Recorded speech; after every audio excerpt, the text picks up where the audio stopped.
오늘 종교 자유에 대한 말씀을 드리려고 하니까 좀 시간이 더 필요해서 제가 지금부터 말씀을 좀 드리겠습니다. 종교 자유에 대한 이 문제를 다루면서 여기 나와 있는 중요한 단어들이 이 법, 또 정의, 이러한 부분이 우리의 삶에 직접적으로 영향을 미치는 시대가 왔습니다. 물론 전에도 있었지만은 그러나 우리의 신앙의 문제에 있어서 그런 법률적인 문제를 검토하는 시대가 전에는 그렇게 많지 않았습니다. 그만큼 종교의 자유가 나름대로 보장되었습니다. 그러나 이제부터 상황이 달라졌습니다.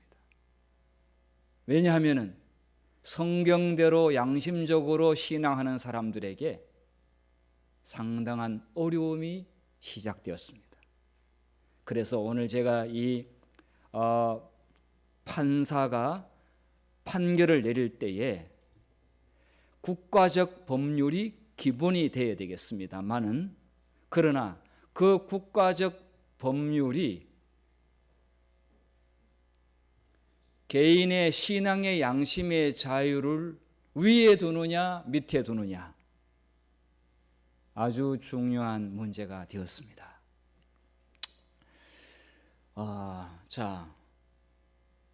일요일 날 결혼식을 할 사람은 일요일 날 예배를 드리는 사람은 토요일 날 결혼식을 하기를 원할 것이고, 토요일을 예배로 드리는 사람은 일요일 날 결혼식을 하기를 원할 겁니다.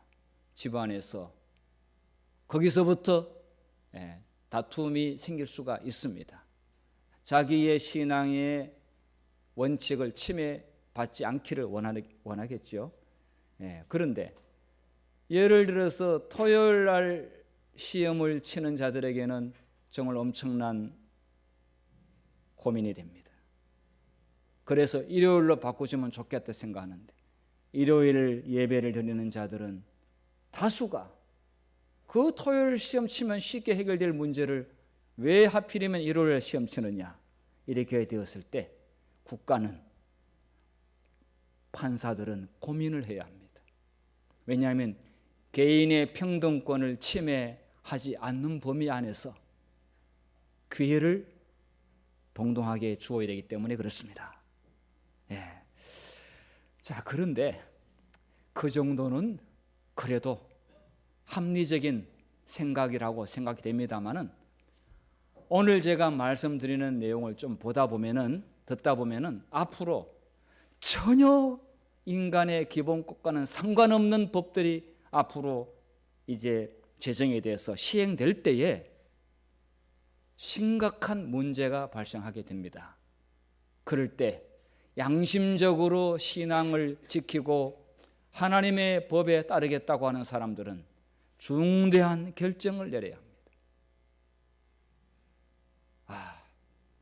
근데 성경에는 그런 시대가 임박했다고 예언해 놓았기 때문에 이것은 피할 수 없는, 우리가 맞닥뜨려서 정면 돌파해야 될 그런 상황이지 둘러갈 수 있는 길은 없습니다. 지금은 또 그렇습니다만 앞으로 더 합니다. 불법이 만연하는 세상이 올 것이다. 그러니까 법이 만들어져 있음에도 불구하고 법대로 안 하거나 아니면은 나중에 첨가되는 법이 이미 만들어진 법을 고려하지 않고 최근에 만들어진 법이 더 우선해버리고 또 민중들이 다수가 숫자가 많은 쪽이 주장을 하면은 이전에 만들었던 법은 휴지 조각이 될 수도 있습니다. 아모스 5장 24절 한번 같이 읽도록 하겠습니다. 시작. 오직 정의를 물같이 공의를 마르지 않는 강같이 흐르게 할지어다. 우리 개역 한글 성경에는 정의를 물같이 공리를 하수같이 이렇게 표현하기도 했습니다. 자, 이 말을 하게 된 것은 그 당시에 아모스 선지자가 선지자 사명을 가지고 일할 때는 너무 법을 안 지켜서 선지자가 통탄하면서 나온 말이 정의를 물같이 공리를 하수같이 이렇게 이야기했습니다. 예, 여로보암 2세대 기원전 760년경입니다. 기원전 예수님 태어나기 8세기경. 여로보암이 선지자로 분을 받았는데 북방 이스라엘의 선지자입니다. 북방 이스라엘은 하나같이 다 왕들이 타락했습니다. 자, 그 타락한 왕 밑에 선지자로 부름받은 사람은 사실은 목숨이 항상 위태롭습니다. 그런데 선지자는 하나님이 시키는 말을 그대로 가감없이 전해야 되겠죠. 그런데 그 시대는 전쟁도 없었고 태평스러운 안정적인 그런 시대였습니다. 그런데 경제적으로 부유했지만은 물질도 풍요로웠지만은 도덕적 수준은 엄청나게 바닥으로 떨어져 있는, 자, 영적으로 깊이 타락한 시대였습니다. 네. 사치와 향약, 우상숭배와 위선, 사회적 불법이 성행했으며 도덕적 부패가 심각했습니다. 물질적으로 풍요를 누렸지만은 그러나 도덕적인 감수성은 너무나 부패했다는 것을 말하고 있습니다. 사회 지도층들의 타락은 심각했습니다. 백성들은 깊은 수렁으로 빠져들고 있었습니다.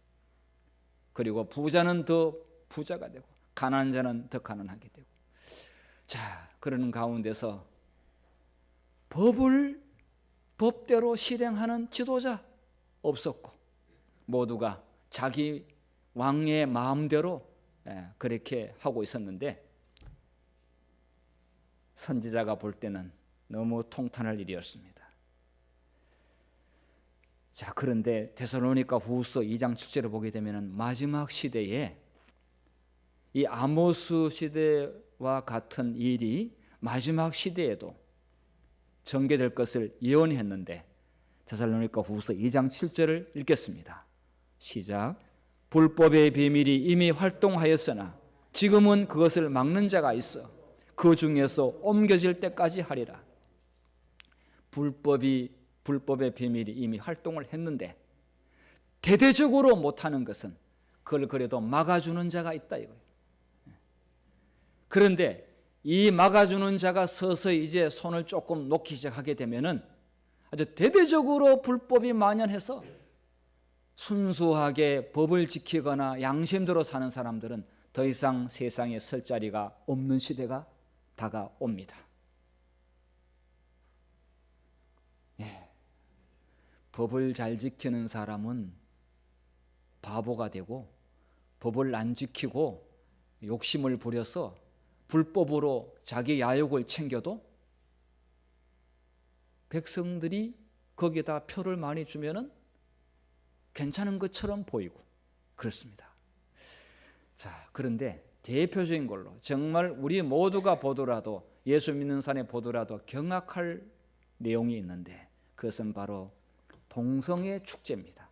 네, 이게 이제 퀴어 축제라고 그러는데 말도 이렇게 동성애 축제를 하면 거부반이 너무 많으니까 퀴어 축제라 해가지고 백성들로 하여금 그 뭐 별로 대수롭지 않게 또 성소수자들을 보호하는 것처럼 하고 있는데 실제로 진짜 성소수자의 보호를 받아야 될 사람들은 몇 사람 되질 않습니다만은 이렇게 대한민국 전체가 그것도 서울시 한복판에서 정말 그런 볼성사나운 축제가 벌어진다고 하는 것은 좀 충격적인 일인데 지난 5년 동안에 한국에는 이 퀴어 축제가 굉장히 성행했습니다마는 2년 동안 서울시는 동성애 축제를 절대로 서울시 광장 앞에서 할 수 없다. 그래서 동성애 퀴어 축제 대신 북 콘서트를 하겠다. 잘한 겁니까? 못한 겁니까? 이건 잘한 거예요. 이건 잘한 거예요. 이거는 정말. 여러분 퀴어 축제에 우리 교인들이 딱 한 번만 가서 구경을 현장을 봤다고 하게 되면은 경악합니다. 그런데 이것이 대한민국 서울 한복판에서, 아니 전 세계적으로, 자 보면은 이 축제가 원래 5월 31일, 6월 1일 이렇게 합니다. 그런데 지금 여기 이거를 막기 위해서 여기 보면은 이게 지금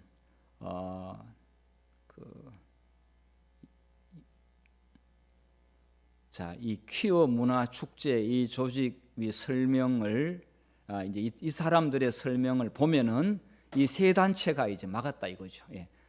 조직위원회가 있고요. 퀴어 조직위원회가 아닙니다. 이 조직위원회는. 그리고 서울시 도서관, 공립도서관 단체가 있고요. 기독교 단체가 있는데 이 세 단체가 다시 가정으로 올바른 정상적인 가정 운동을 하고 책 읽는 서울 광장으로 만들자. 5월 30일부터 6월 1일. 여기는 이제 일정이 조율되지 않았다고 그랬는데 뒤에 보게 되면은 사실상 먼저 선점을 딱 해버려 가지고 막은 겁니다. 집회 신고를 먼저 해버렸어요.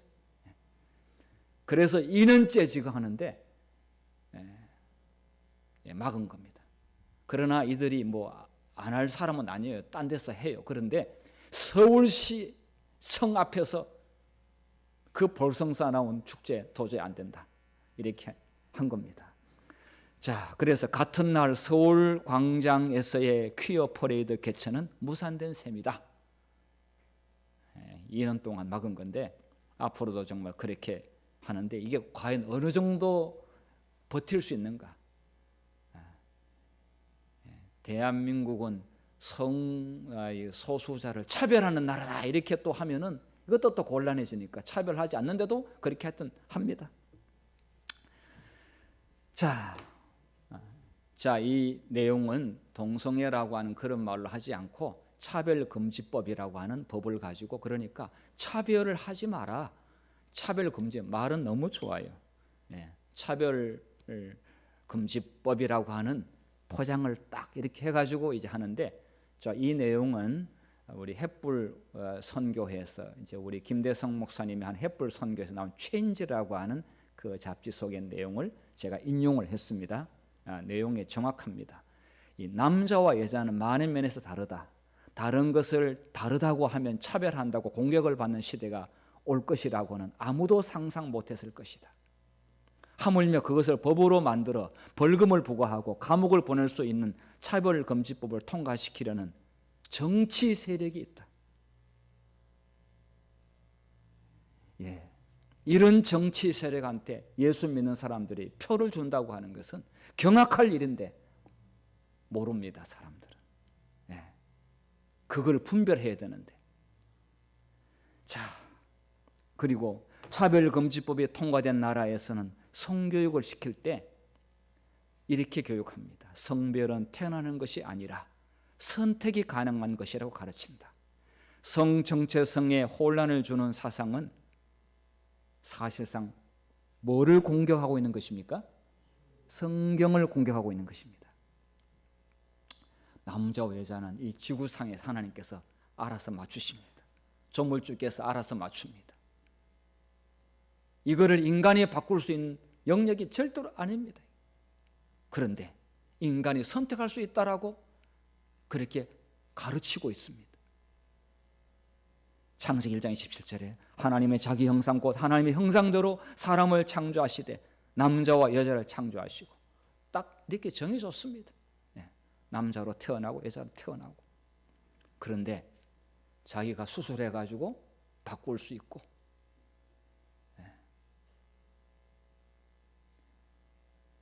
용산역에 가면은 아이파크 몰이 있습니다. 그러니까 지하에는 이마트가 있고 그 위층에는 이파크 몰이 있습니다. 굉장히 주차장도 크고 백화점처럼 되어 있어요.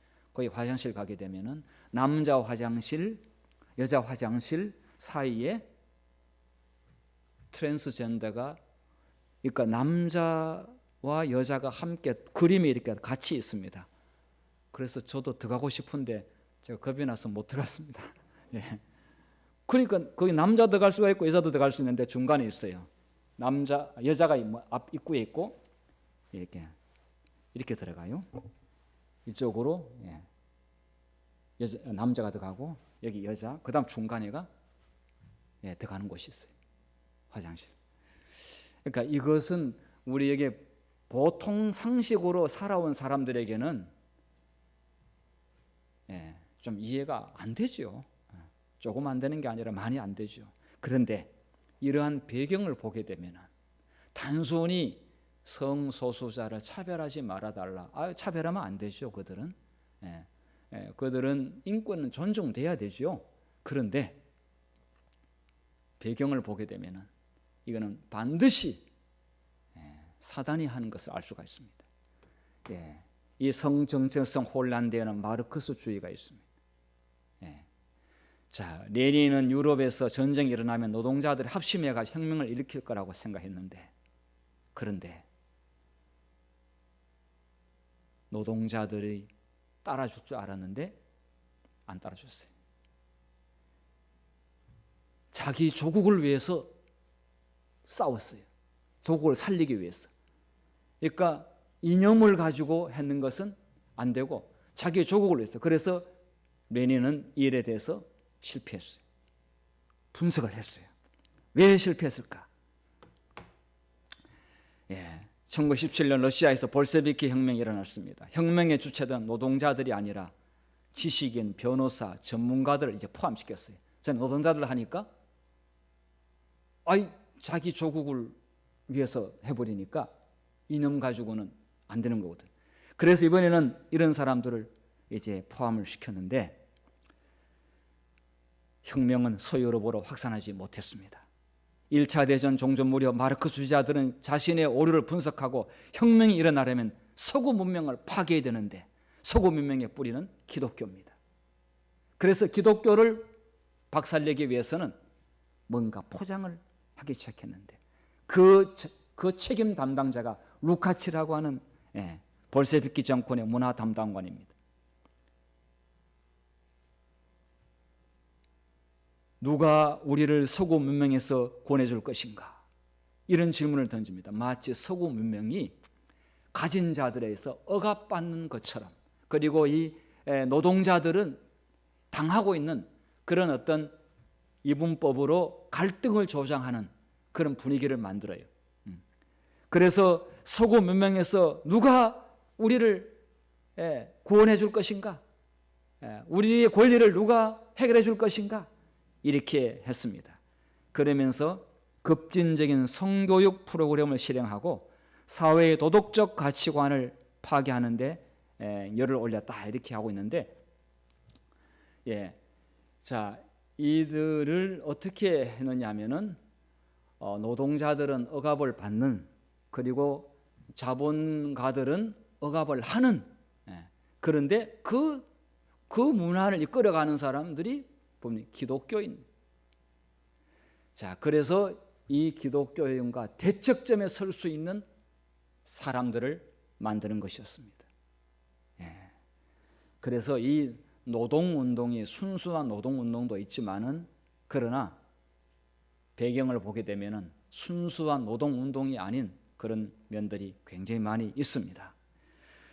자, 이런 것을 보면은 역사는 앞으로 어떻게 진행되느냐, 차별금지법 이런 거를 말도 안 되는 법이지만은 세상은, 그리고 수많은 젊은 사람들은 여기에 동의합니다. 그런데 이 분위기는 뭐냐면은 사회주의로 가고 있습니다. 사회주의는 통제된 사회를 만들어야만이 통치하기 쉽습니다. 자유민주주의보다 사회주의가 권력을 가지면 훨씬 더 통치가 쉽고 한 방향으로 끌고 가기에 용이합니다. 자, 그러면서 중요한 문제는 한쪽으로는 복지, 포퓰리즘을 만들어서 돈을 풀어서 막 주려고 합니다. 그래서 좋아가지고 거기에 따라갑니다. 그런데 그게 목적이 아닙니다. 궁극적인 문제는 뭐냐면 항상 이 일의 배후에 있는 사단은 인간의 종교 자유를 제한하기 위한 수단, 과정에 불과한 겁니다. 그래서 종교 자유를 제한하고 그 다음에 나아가서 일요일 휴업령, 이 범죄를 막기 위해서 반드시 주말에는 다 교회 가라. 그러면 범죄가 줄어들고 술집도 문 닫아라. 많은 사람들이 열광하면서 동의합니다. 1월 휴업령은 이미 분위기가 차곡차곡 진행됐기 때문에 여기에 내려도 반대할 사람은 거의 없습니다. 안식일 교인만 반대할 뿐이죠. 그것도 골수 안식일 교인들, 정말 충성된 사람들. 그러나 대다수의 안식일 교인들은 여기서 자기 직장 또 자기 앞으로 미래 여러 가지를 고려하면서 타협할 수도 있습니다. 자, 그런데 그 내용이 요한계시록 13장 15절부터 보게 되면은 예언되어 있습니다. 이렇게 진행되는데, 자, 그때 가면은 그가 권세를 받아 그 짐승의 우상에게 생기를 주어 그 짐승의 우상으로 말하게 하고 또 짐승의 우상에 경배하지 않은 자는 몇초든지 다 죽이게 하더라. 강제법이 동원됩니다. 그가 모든 자고 작은 자나 큰 자나 부자나 가난한 자나 자유인이나 종들에게 그 오른손이나 이마에 표를 받게 하고 누구든지 이 표를 가진 자 외에는 매매를 못하게 하는 경제권을 박탈합니다. 이 표는 곧 짐승의 이름이나 그 이름의 수라.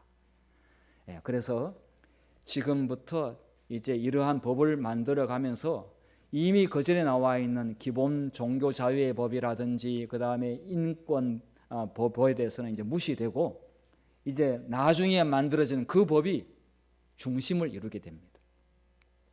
이렇게 진행이 될 겁니다.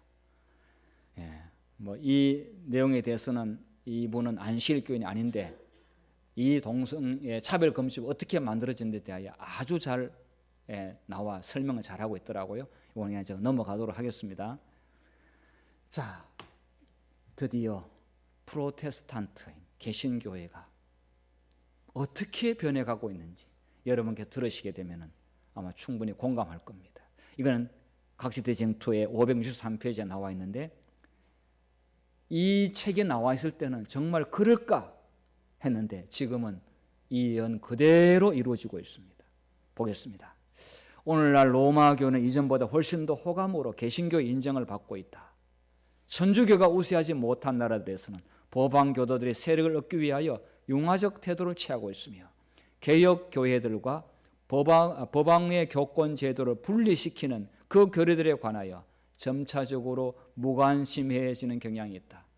즉 쉽게 이야기하면은 차이점을 분명한데도 불구하고 별 차이가 없다. 종교는 다 똑같은 것이다. 목적은 다 똑같은 것이 아니냐? 다 형제끼리 잘 같이 지내는 것이 좋지. 그래서 평화라고 하는 하나의 단어 속에 전부 다 융합하는 그런 사이좋은 관계가 되는데 뭐 다른 사람하고 사이좋게 지내는 게 좋지. 뭐 괜히 싸울 일이 있나요? 그런데 문제는 믿음과 신조가 다르고 성경에 대해서 다른데 같이 가는 것은 그거는 문제가 있죠. 자, 그래서 개신교도들이 이렇게 생각합니다. 지금껏 생각해 왔던 것만큼 중요한 점에 있어서 큰 차이가 없다. 뭐 다 하나님 믿는 거 아시고 믿는 거 아니냐? 또 성경 보고 있지 않느냐? 그래서 우리 편에서 조금만 양보하면 로마교를 더 잘 이해할 수 있게 될 것이라고 하는 그런 의견이 점점 더 늘어나고 있습니다. 이거는 그대로 실제로 그렇습니다. 근데 뭐 이렇게 그냥 외골수 그 다음에 타협 없이 융통성 없이 고루하게 이렇게 하면은 이렇게 이제 포장을 시켜가지고 선동하게 되면은 많은 젊은 사람들은 그쪽을 선택하지 않을 수 있습니다. 이렇게 아주 전략을 잘 세워서 진행을 하고 있는데요. 자, 그런데 대쟁투 564페이지는 이렇게 이야기했습니다. 그 사람들은 그 거만한 세력이 800년 동안 주장해온 법왕 무류서를 잊어버렸는가? 법왕은 절대로 오류를 범할 수가 없다. 교황 무류, 이 오류가 없다. 이거는 하나님께만 할 수 있는 말인데 이건 사람한테 적용하는 것이요. 철회한 적이 있느냐 이게? 없다 이거예요. 절대로 교황은 변한 일이 없는데 백성들이 대중들이 변해가고 있습니다. 그 주장은 철회되기는커녕 도리어 19세기에 있어서는 이전보다 더욱 확고해졌다. 로마교는 결코 오류가 없었고 성경 말씀에 따르면 미래에도 그러할 것이다. 이거는 앞으로도 절대로 오류를 범할 일이 없다. 이게 교리입니다. 자, 그렇게 주장하고 있기 때문에 로마 교회가 과거에 지배되어 온 원칙을 어떻게 포기할 수 있겠는가? 자, 이렇게 항변하고 있습니다. 변하지 않았다. 그런데 개신교만 변하고 있습니다. 자, 북미 합중국의 헌법은 양심의 자유, 종교의 자유를 현재까지는 보장하고 있습니다. 그보다 더 귀중하고 근본적인 것은 없다. 중요합니다. 왜냐하면 미국 헌법은 종교의 자유를 철저히 보장하는 청교도들이 세웠기 때문에 자연적 헌법 전문에 그렇게 나와 있지요. 그런데 법왕 피우스 9세는 1854년 8월 15일자에 동문 통달에서 자, 이 교황의 서신이죠. 양심의 자유를 옹호한다는 불합리하고 그릇된 교리나 헛소리는 가장 유해한 오류로서 한 국가에 있어서 어떤 다른 것보다 가장 두려운 해를 끼치는 것이다. 이렇게 했어요. 양심의 자유는 그 헛소리다. 가장 유해한 오류다. 가장 해를 끼치는 것이다. 이렇게 이야기를 했는데 정말 교황이 그런 말을 했을까 하는 생각이 들지 모르겠어요. 우리 예언의 신에 나와 있는 대쟁투에 대해서 예언의 신에 이런 문제를 가지고 이게 뭔가 문제가 있거나 잘못 인용한 게 아니냐라고 해서 수많은 사람들이 대쟁투를 연구했어요. 이 글의 출처가 사실 맞느냐? 그런데 그것도 개신교에 있는 학자들이 이 대쟁투의 내용이 이게 진짜 사실이냐 해가지고 했는데 한치의 오류도 발견하지 못해서 정확하다 해서 나온 책이 Question and Doctrine 1950년도에 나왔습니다. 그러니까 우리는 일단 무조건 맹목적으로 믿는 게 아니라 제가 이런 설명을 드리는 것은 그런 백그라운드가 있다고 하면서 이제 신뢰를 한다는 이야기입니다. 이런 날을 했어요. 그리고 또 법왕은 1864년 12월 8일부에 동문통달에서 양심과 예배의 자유를 주장하는 자와 또한 교회가 폭력을 쓰지 말 것이란 주장은 하는 모든 자들을 저주했다. 교회가 폭력을 쓸 수 있다는 말을 하고 있어요.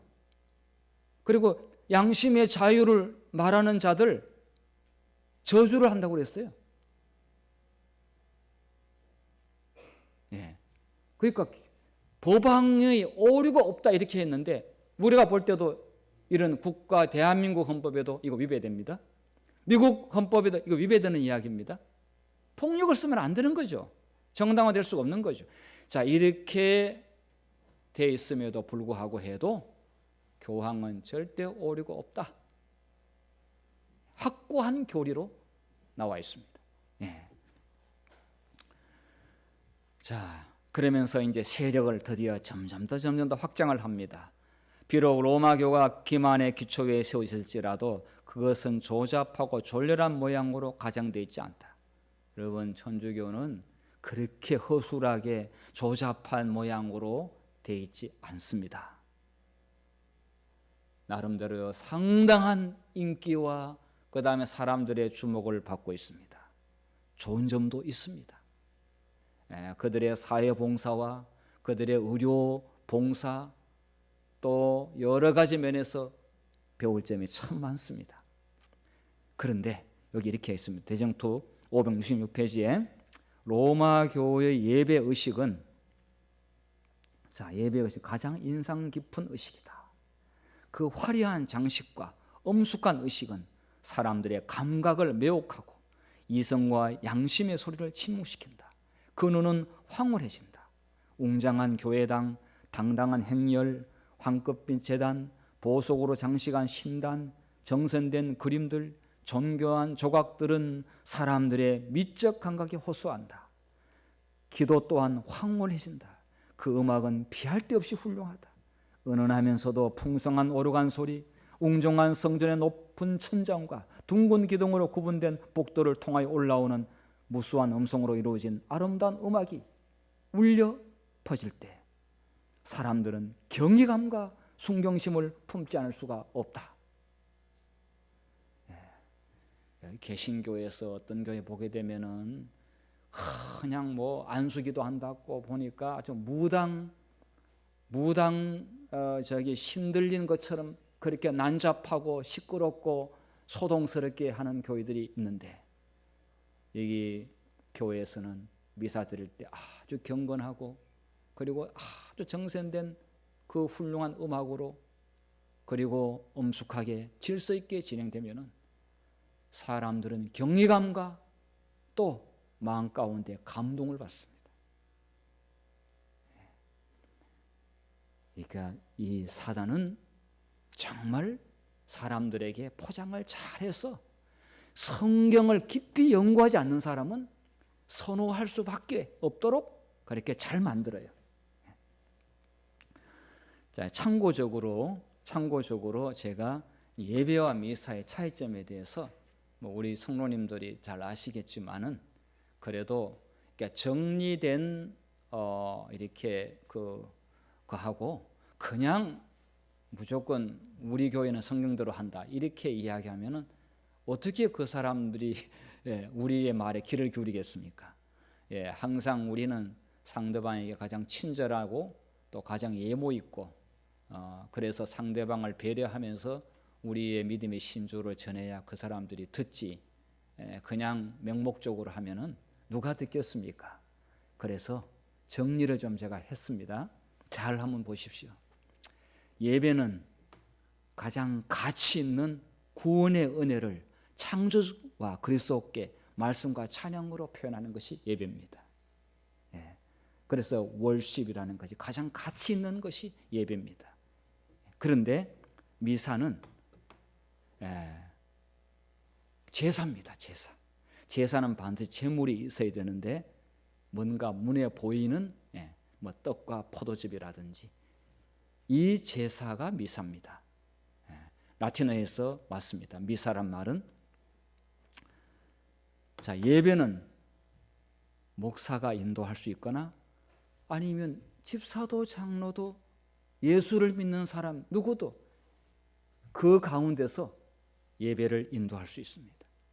그런데 미사는 반드시 신부가 제사장이 되는 제사 의식으로서 예수 그리스도의 십자가 희생 제사를 재현한다. 재현.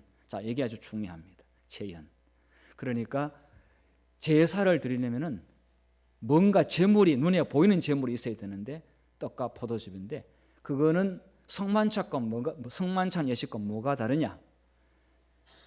신부가 축성 그러니까 신을 불러서 그 신부가 기도하는 순간 실제 예수 그리스도의 피와 살이 된다고 하는 화채설을 말하고 있습니다. 몸이 몸으로 변한다 이거예요. 그래서 십자가 희생 제사를 재현한다. 어떻게 보게 되면 더 좋게 보여질 수도 있습니다. 차이점을 말씀드립니다. 예배는 성경 말씀에 있는 예수 그리스도의 복음을 대언하는 것이 예배의 핵심입니다. 자, 예배 때마다 성찬식을 하지는 않습니다. 오늘 우리는 예배드리고 있습니다. 우리는 성만찬 예식을 뭐 1년에 2번 할 수도 있고, 그건 교회가 정한 4번 할 수도 있고, 때로는 자주 해도 아무 문제 없습니다. 자, 그런데 한 번 드려진 희생을 기념하는 것입니다. 기념, 재현이 아니라, 십자가를 재현하는 것이 아니라 기념하는 것입니다. 미사는 매주 성찬식을 갖습니다. 가톨릭에서 화채설을 주장하는 것이죠. 자, 여기서 그 신부가 없이는 안 됩니다. 신부가 지상이 되어야 되는데, 신부는 이때부터는 예수님도 신부의 명령에 따라 순종해야 한다고 합니다.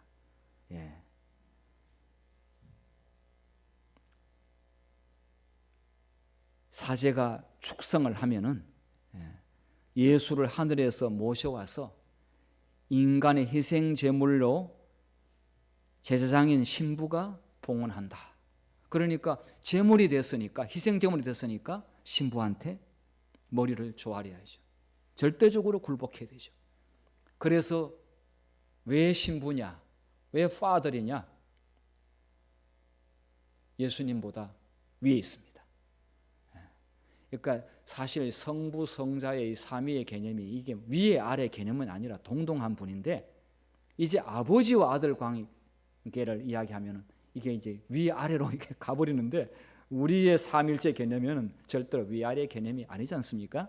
그런데 희생 제물이 됐으니까 신부의 기도에 의해서 희생 제물이신 예수님은 머리를 조아리고 고난의 희생 제물이 되는 것이죠.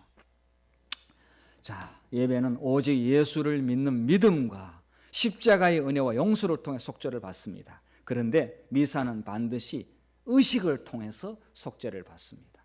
그리고 고해 성사는 모든 신자들은 1년에 한 번씩은 기본적으로 신부한테 가서 고해 성사를 해야 됩니다. 이제 이거는 지금 매주마다 하는 것을 말하고 있습니다. 그래서 이 장엄하고도 엄숙한 이런 의식이 그 특징이라고 할 수가 있겠습니다.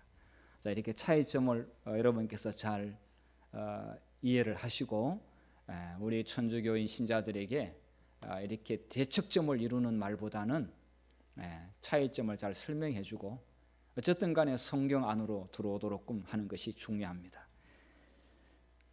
자, 이 일에 대해서 미사가 비성경적인 근거, 이게 아주 중요합니다.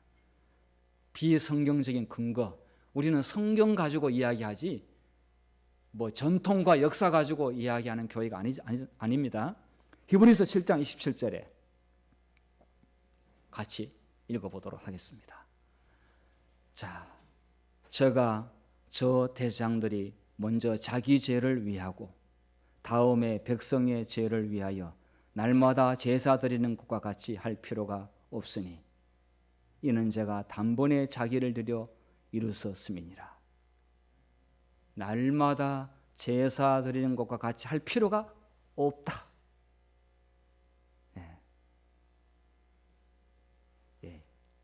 미사는 여기에 안 맞습니다.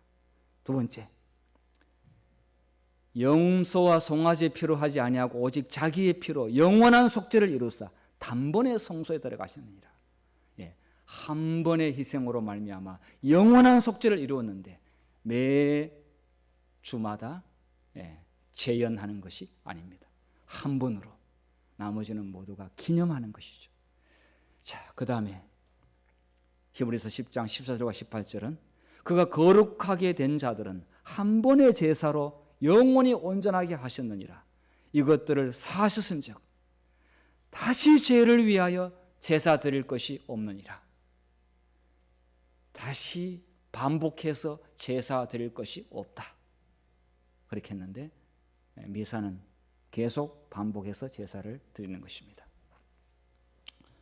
그 외에 성경이 많이 있지만은 주로 이 성경절이 가장 근접한 성경절이라고 생각합니다. 비성경적인 근거가 자, 하나님의 법이 사라질 때가 이제 곧 옵니다. 하나님의 법이라고 하는 것은 십계명이 최고의 법입니다. 이 법이 이제 설 자리가 없어질 때가 옵니다. 대정부 586페이지 보게 되면 사람이 하나님의 율법에 순종할 의무에서 해방되었다는 교리는 이미 사람들의 도덕적 관념을 역화시키고 이 세상에 죄악의 물길이 들어올 수문을 열어놓았다. 불법과 방탕과 타락은 걷잡을 수 없는 초수처럼 우리를 휩쓸고 있다. 사단은 가정에서 활동하고 있다. 심지어 그리스도인 가정이라고 공언하는 곳에까지 그의 깃발이 휘날리고 있다. 그러니까 뭐 예배 시간을 이렇게 잘 지키고 아침 저녁으로 예배 드리는 거 이거 그렇게 강제적으로 의무감에서 하지 마라 이렇게 이야기를 하면서 결과적으로는 점점 더 자유를 강조하면서 하나님의 율법을 사랑으로 존중하기보다는 속박에서 마치 있는 것처럼 해서 거기서 벗어나는 것이 마치 복음인 양 그렇게 이야기하고 있습니다. 결국은 이런 것들이 뭐냐면 편만해질수록 사람의 도덕적 관념도 무너지게 돼 있고 그리고 양심적인 성경에 따른 순종도 둔해지게 돼 있습니다. 타락의 풍조가 소위 그리스도인 안식일, 주일인 일요일 말합니다. 그리스도인 안식일을 모독하는 데서 기인되는 것과 그러니까 일요일을 지키지 않고 목욕하는 사람들 때문에 이 세상의 타락이 지금 심해지고 있다 이렇게 이제 이야기를 합니다. 일요일 준수를 강요함으로써 사회의 도덕이 크게 개선될 것이라고 주장한다.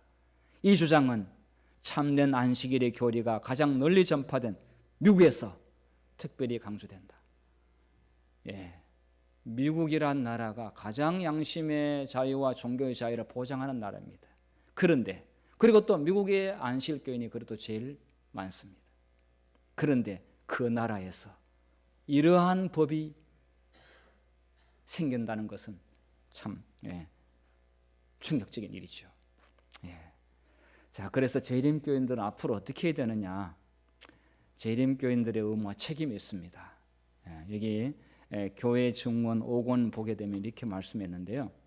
우리는 일요일 법령의 시행으로 인하여 우리에게 이르게 될 문제에 대하여 준비되어 있지 않다. 많은 재림교인들이 아직 준비되어 있지 않다. 다가오는 위험의 징조를 볼 때 우리는 깨어 활동해야 할 의무가 있다. 아무라도 이 사업은 이미 예언되어 있으므로 저절로 계속 진행되리라는 생각과 주님께서 당신의 백성들을 의뢰히 보호해 주시리라는 생각으로 자위하면서 그저 묵묵히 앉아서 재난을 기다리고 있어서는 안 된다. 하나님께서 알아서 다 하나님 백성들을 보호하실 것이지 뭐 우리가 그렇게 나댈 필요가 있느냐. 그렇게 해서는 안 된다. 그랬어요. 우리가 양심의 자유를 수호하기 위하여 아무 노력도 하지 않고 가만히 앉아 있다면 그것은 하나님의 뜻을 행하고 있는 것이 아니다. 지금까지 게을리하여 왔던 사업을 완성할 때까지 재난을 지연시켜 주시도록 열렬하고 힘 있는 기도가 하늘에 상달되어야 한다. 더욱 열심히 기도하고 또 그 기도와 일치하게 활동하자. 사실은 여러분 그 법정에 서는 것 자체가 굉장히 불편합니다. 여러분 한번 검사들한테 가서 검사 받아 보셨는지 모르겠어요. 또 재판을 받아 봤는지 모르겠어요. 제가 뭐 잘못한 일도 없이 가서 그런 일 조사도 받고 해봤는데 어떤 경우는 할 말도 엉뚱하게 대답해가지고 아니 사람이 이렇게 긴장이 딱 돼버립니다. 진짜 크게 이해관계도 없는데 불구하고 왠지 거기 가면은 사람이 딱 주눅이 들어요. 그런데 자기 신앙의 양심의 자유 문제 때문에 법정에서 소송을 벌이는 것에 대해서는 정말 엄청난 도전입니다. 엄청난 도전입니다. 그 이미진 집사님이 아까 얘기했듯이 전남대 로스쿨에 이제 합격을 하고 2년 동안 합격이 아니지 불합격 받았죠. 왜냐하면 성적이 좋음에도 불구하고 면접에 안 왔다는 이유로 불합격 통지를 받고 2년 동안에 얼마나 힘든 시간을 보냈겠습니까? 그리고 또 1심에는 패소했잖아요.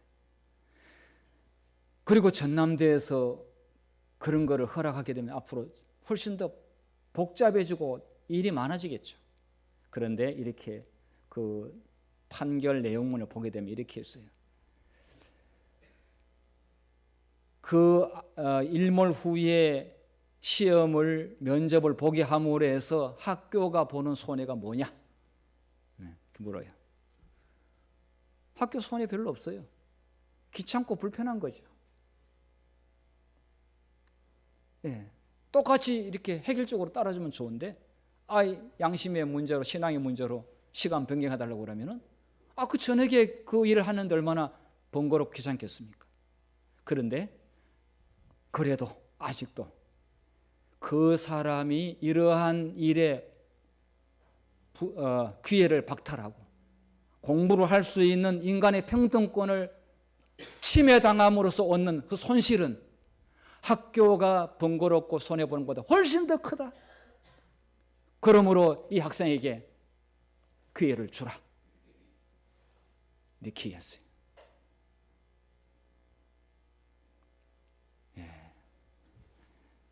그리고 그래도 이런 일을 돕는 여러 사람들이 굉장히 많이 애를 썼고, 그러니까 아까 안식일학교 시간 영상을 본 그 후에 강기훈 그 원장인데, 이분은 이제 재림교회 교인인데 이렇게 부당하게 여러 가지 시험 문제나 또 취직 문제 어려움을 당고 있는 사람들을 위해서 도와주는 그런 그 팀을 만들었어요.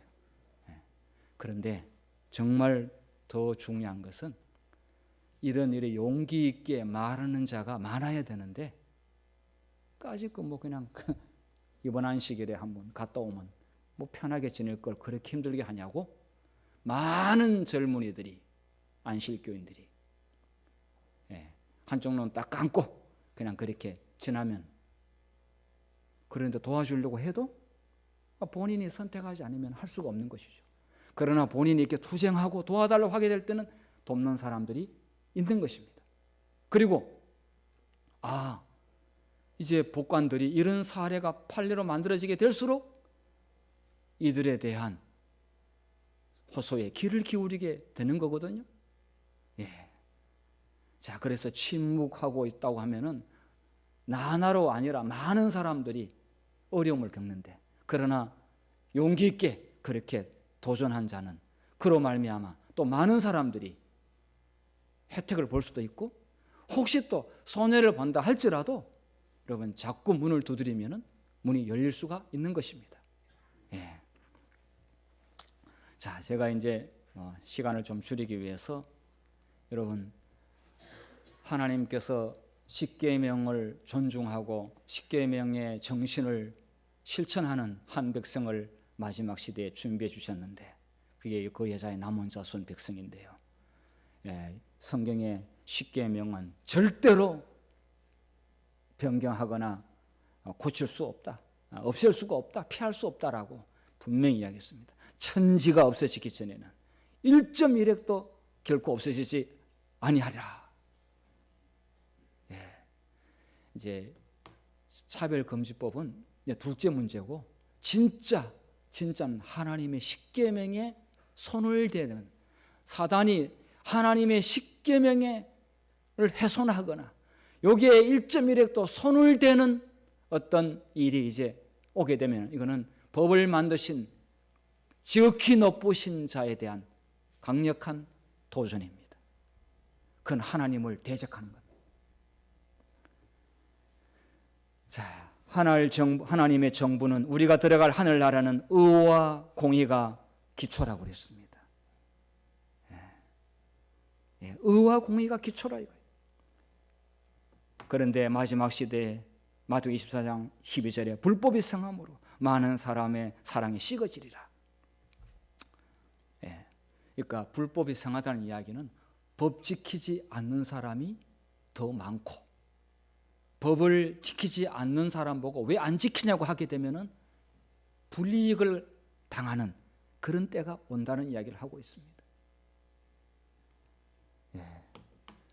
이 정말 우리 성경의 가장 핵심적인 기별이 바로 십자가의 그리스도의 희생과 그 구원입니다. 그런데 만약에 법을 고칠 수 있다면 예수님께서 십자가에 돌아갈 필요가 없었습니다.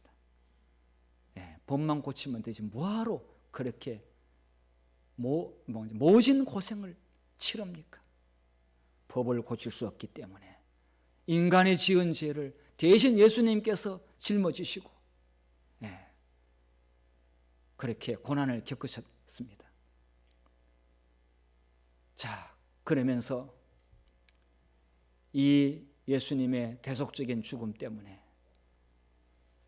법도 살리고 법도 훼손하지 않고, 그리고 이 법이 하나님은 사랑이시라고 하는, 그래서 사람을 살리고 대신 죽으시고 해서 하나님의 사랑이 십자가를 통해 가지고 극명하게 드러났을 때 사단은 기절초풍을 냈습니다.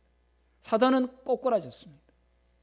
사단은 예수님의 십자가를 포기하고 내려오기를 그토록 원했는데 예수님께서 십자가를 지시고 죽으셨습니다.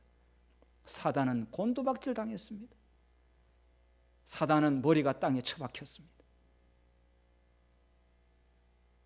그래서 십자가는 예수 그리스도와 하나님의 놀라운 승리의 증표가 십자가인데, 그것은 법을 살리고 하나님의 사랑도 증명되고, 이게 기독교의 핵심 아니겠습니까?